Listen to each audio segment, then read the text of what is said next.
आपने जानूछन कि गत 8 तारीख दिने समस्त लोकप्रिय विधायक एवं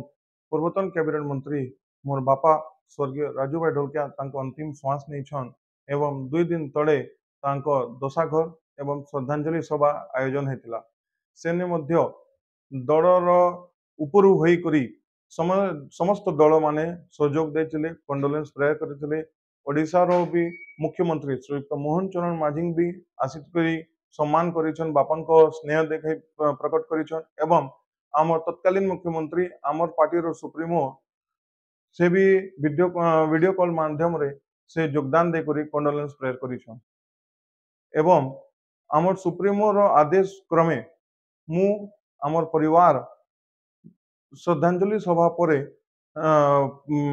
जेन सेवा काम बापा करी आसुथिले गत 40 वर्ष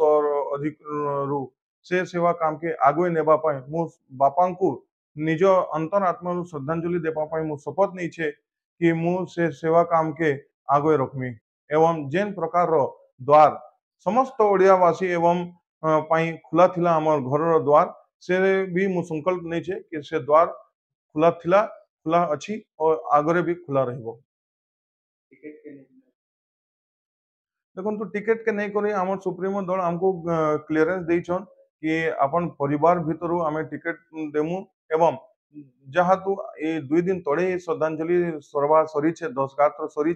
आम परिवार मध्य आम बसीनु एबे पर्यंत और फील्ड रे आम जाई करी जे सेवा काम बापा करी आसुथिले और मु भी बापा संगे मिसी करी जे गत 4-5 वर्ष रे भी मु सेवा काम करूथिली से सेवा काम के आगु करबा पाई पार्टी निर्देश देछि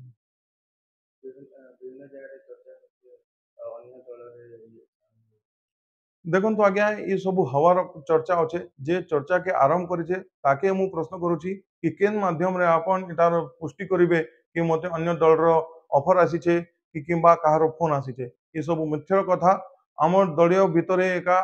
एटा फुट करबा पई ई संक्रांत चलैछन।